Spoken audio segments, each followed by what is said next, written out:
Кыргызстан сууга бай өлкө, бирок электр энергиясын өндүрүп башка өлкөлөргө экспорт кылабыз деген кыялыбыз эч эле ишке ашпай койду. Анткени электр тармагы биротоло коррупциялашып кеткенин кечээги ТЭС окуясы ашкере кылды. Ошондуктан Кыргызстанда электр энергиясынын таңкыстыгы көйкөй кескен көйгөйгө айланууда.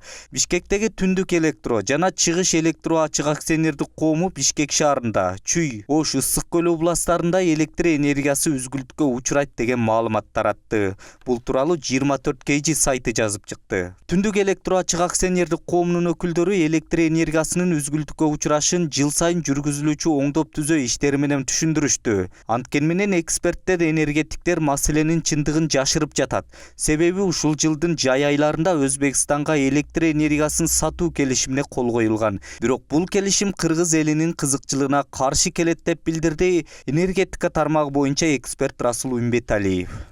Улуттук энергия холдингдин мурунку башчысы Айбек Калиев Өзбекстанга барып келишим түзүп келген. Ошол жерде 1 миллиард 500 миллион киловатт саат сатабыз, баасы 2 цент деген. Ошондо 68 тиын болгондо ошондо 1 киловатт саат электр энергиясы 1 сом 38 тиынга айланган. Ошол жерде мына суроо пайда болот.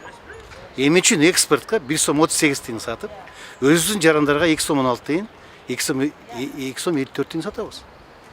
Эмне деген бул баягы мамлекетке ушундай чыккынчылык катары карап чыксак болот.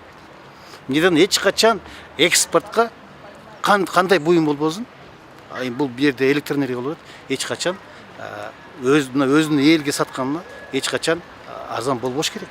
Өткөн жылдары электр энергиясынын тартыштыгынан улам Казакстандан 5 сомдон импорттолуп, Кыргыз элине 2 сом 16 тыйындан сатылган эле. Эгерде биз дагы башка өлкөлөргө кымбат сатканда түшүнүктүү эле дейт эксперт. Казакстандан 5 сом 60 тыйын 1 киловатт саатын албадык бул. Бул туура эмес саясат. Ошо негизинен мен айтып атам, бул ошо тиги кызматкерлер, энергетика тармагынын кызматкерлери, башчылар жооп бериш керек. Не дегенде бу жерде мына былтыр мен канча жолу айттым. 1 сом 38 саткан бул туура эмес. Андай сатпай эле коюш керек. Не деген Тажикстан биз ошо 2 сом 2 центтен 1 сом 38 тиын алабыз десекчи, бербей койду. Түшүнөсүзбү?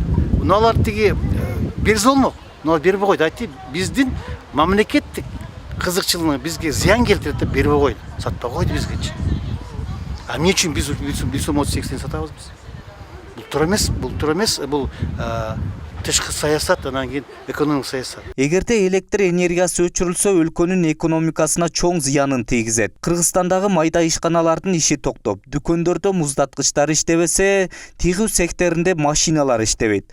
Оорукана жана башка социалдык мекемелерде кыйынчылык жаралат. Андыктан өкмөт мындай элге каршы жасаган саясатты токтотуш керек деген пикирин Ата Мекен партиясынын лидери Өмүрбек Текебаев массалык маалымат каражаттарына маек берип жатып билдирген.